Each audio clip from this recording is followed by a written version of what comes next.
What's up, ladies and gentlemen, and welcome to this POV review by Autobahn. My name is Max, and today we are taking a look at the most hardcore version of the ALPINE A110. One of our favorite little sports coupes. I feel like the ALPINE A110 doesn't really get the credit it deserves. It is such a fun car, and the fact that it is just so lightweight, playful, makes it one of the most enjoyable cars on sale today. And I really mean that. And this is the most hardcore version. As you can see, we've got a lot of carbon fiber around the car, so I'm going to show you all those special parts, and then we'll take it for a drive towards the Autobahn for an Autobahn blast.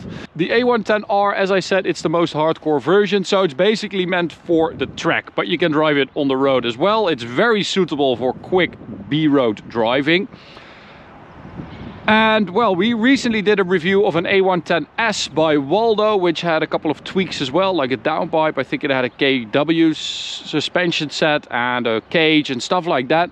And it was like an improved version of the A110S. So I'm really curious to see what this is like. Well, I have to say, you get a lot of value for money. It is a bit more expensive than an A110S, but you get a lot of carbon fiber, like the front splitter, absolutely gorgeous.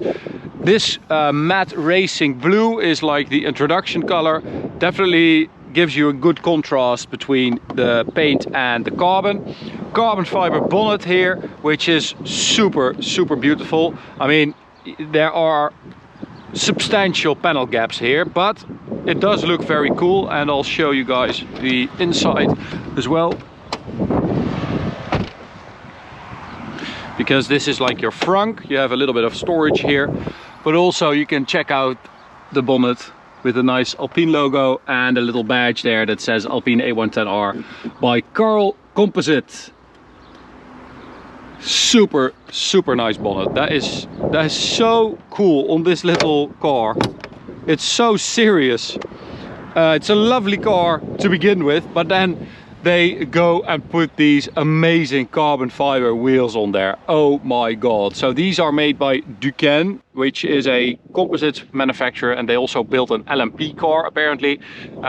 This is a serious wheel. The wheels, carbon fiber, they save 12.5 kilos compared to an A110S, for instance, which is very good. Brembo brakes, same as with the A110S. You don't need better brakes because the car is even lighter and the brakes are really good. To begin with, we've got these Michelin Pilot Sport Cup 2 tires, so very nice, especially with this weather. And these are 215s at the front, so not even that wide, but you have a lot of grip. 18-inch wheels, and the design is different front to rear because you need a bit more air going through the brakes here. They also redesigned part of the ducting, which I think is here and there, to cool the brakes even more for the track. You also have stiffer anti-roll bars front and rear, a beautiful carbon fiber side skirt, do not walk, which is quite French, I would say, do not walk, like I hear them say it. And then, as you can see, you have these aero disc wheels at the rear. Oh my god, that is so cool. I love these wheels, and these are 245s at the rear. It also sits 10 millimeters lower than an A110S as standard, but you can lower it even more by 10 millimeters if you go to the track. It is manual though, so you have to like take off the wheels, and the adjustment is at the top there of the damper, but you can adjust it and you can lower it even more. You can also adjust the damper, but you can also adjust the ride height. And then we've got, well, some serious bits of carbon here. So a carbon rear deck lid. You lose your rear window. Carbon fiber roof is also available on an A110S, but it's standard on the A110R. Then you have this. You don't have a rear view mirror anymore. You don't have a rear window. You get this beautiful spoiler, swan neck carbon fiber spoiler, which is a little bit more aggressive than the aero pack on the A110S. You get a gorgeous diffuser as well with these winglets, and then a 3D printed exhaust tip, which looks super cool, very racy. Nice little diffuser there. And then you still have your little boot at the rear. So you have a bit of storage front and rear, and you have a bit of storage behind the seats. I would say it's enough to, you know, to take your stuff for 2 people for like a week or something. So that's nice. But I mean, yeah, Doesn't that look cool? I think that is such a cool little car. Those wheels, they fit the car so well. And then the engine is in the middle, of course, 1.8 liter 4-cylinder turbocharged engine from the Megane RS, basically 300 horsepower, unchanged power compared to an A110S. But it is 34 kilos lighter than an A110S, so it weighs 1080 kilos, which is kind of crazy. They wanted it to weigh 1000 kilos or less when they started developing it, and that meant that they had to have like carbon fiber body panels, but that was too expensive in the end, so they used aluminium. But nonetheless, 1080 kilos is very light. And then you have these beautiful carbon fiber bucket seats with sabled 4-point harnesses. They are actually very suitable for daily driving because you have like a 2-click system, which is very nice, but they are very hardcore. I mean, the seating position is not great for longer distances. Driving position is really good, but they are so beautiful. Look at that nice Alpine logo in there as well. I mean, they went all the way with this. They didn't really do anything half-assed. They thought, okay, let's do this right. So we've got an Alcantara steering wheel here and the carbon bits in the interior. This is unchanged. You do get these cloth like loops to close the door instead of a door handle, but it's not like with Porsches that you can also use it to open it. You still have a door handle. So yeah, I'm not sure how much weight that saves, but I think it's more like a gimmick. So let's start it up. Comes to life with a little burble. And let's have a little drive, because that is what this car is all about, of course. So let's strap in.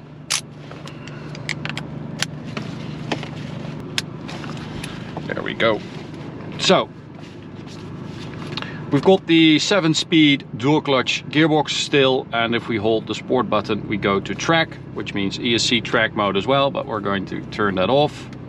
There we go. And anything else? I don't think so. So let's hit the road.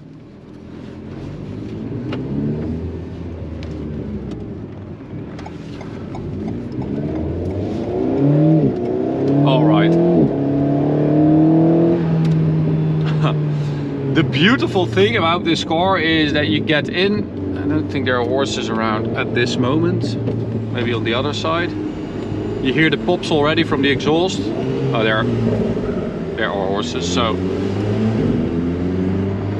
somebody's just going to turn around and head out down the B road.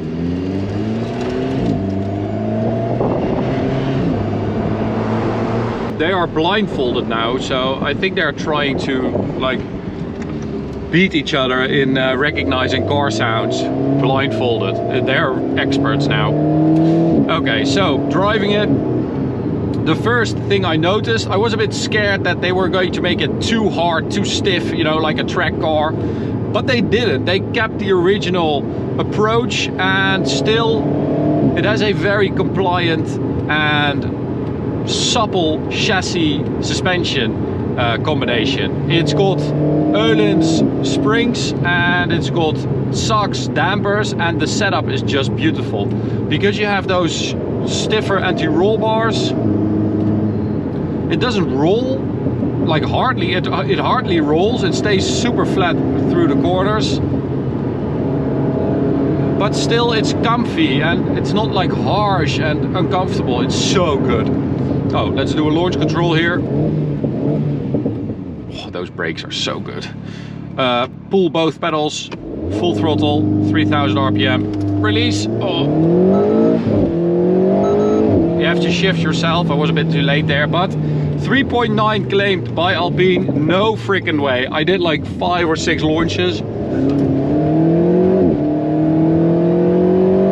And the fastest I got was 4.2. Which is something we've seen with Alpines in the past, that they don't really hit their factory claim. But I also saw somewhere it might have been in a manual for launch control that sometimes it's at 3000 RPM and sometimes it's at 3500 RPM, depending on the car and the circumstances. I mean, whatever that means. And I was at 3000. So maybe if you get the 3500 launch control, if you're lucky enough to get that one, you're able to hit that 3.9. Oh, this car, it's just so good. So since it's Friday again and the weather is really good, all the Germans are taking their bikes and they're going to the Netherlands again. So I'm going to go the other way. It seemed like the better choice earlier today.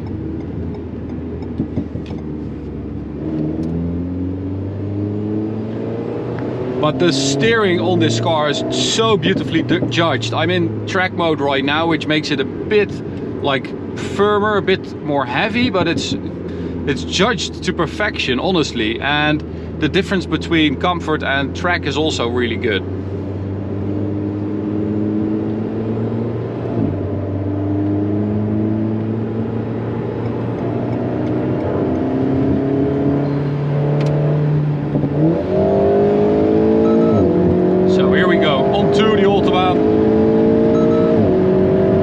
Shifts from the gearbox, you get a nice little hit in your back when you shift, which is great.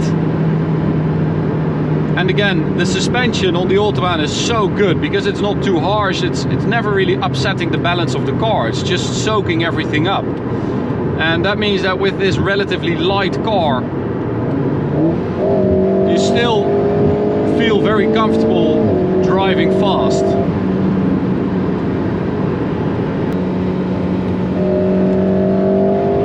There we go. Shifting 6.5, 8600 RPM.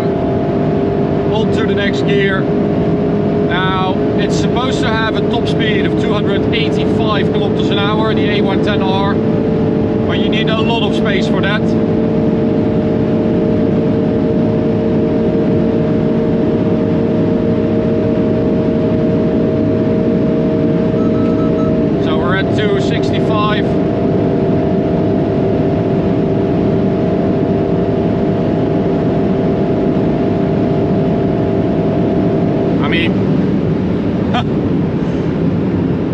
I don't know which track you're going to hit 285, but you need a very, very long track. I think you need the runway from Fast and the Furious. Which one is that? 7 or 6 or whatever, the one with like the 30-minute scene of a plane taking off. It needs a lot of space. I'm not even sure you're going to make that 285 kilometers an hour. It has 29 kilos more downforce than an A110S with aero package, so that is quite a bit, but still it has a higher top speed. 285, I mean, you need a lot of space, probably, if you're going to make it. What a cool car.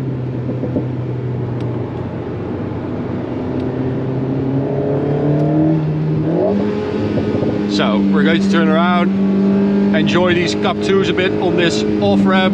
Oh. So you get a bit of like understeer at first, but because you have a mid-engine car, I mean, it never really becomes annoying. And you can just lean on those Cup 2s. That is the beautiful thing about this tire. If it lets go, it's very progressive. But if you lift your throttle mid-corner, the rear will like turn because you have a mid-engine setup, of course.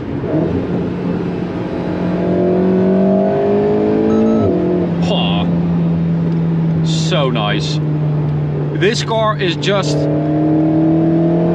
This is how you set up a car. Everything from the braking, the brake pedal feel, the steering, I mean the input is so good. It's like sharp but not nervous. You turn it in, it's very accurate. You know what to do with it from like the first 5 seconds you drive it. So So 100 to 200, of course, we also measured that, and even though it does not have more power than an A110S, it's over 1 second quicker from 100 to 200 in our measurements, and it is very hot today. So that is very impressive actually.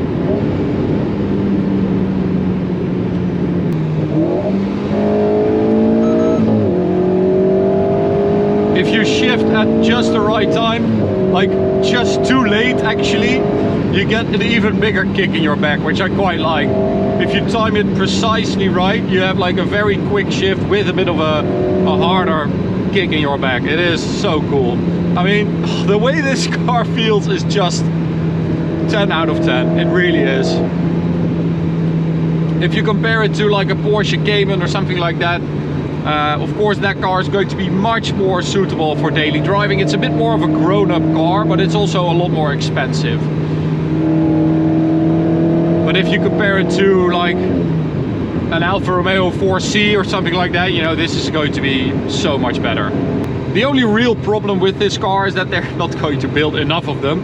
70% of them is going to France, and I mean, if they wanted to, they could have sold all of them in France, but they're not going to make a whole lot of these. It's not a limited production run per se. We do have a little plaque down there that says A110R number 141. But it's just a matter of how many like of these carbon parts they're going to be able to get, and yeah, the run is limited. They don't make that many cars, so I think 2 A110Rs are coming to the Netherlands this year and 4 next year, and they're all sold out. So that, just to give you an idea. So they are going to be very rare. There's also a special Le Mans edition, which is quite a bit more expensive, and there's an Alonso edition, which we've got a stowaway right there. He's hitching a ride. The Alonso edition is even more limited, I think, and they're also sold out. And Alonso's not even at Alpine anymore, so yeah, who cares? But this car is absolutely amazing. If you can get your hands on one, make sure you do, because it is so much fun and super cool. So I'm going to end it here. I'm just not going to get the space. Hope you enjoyed it. You can subscribe by clicking the big button in the middle. You can also check out this video on the right or this playlist on the left. See you at the next one. Bye.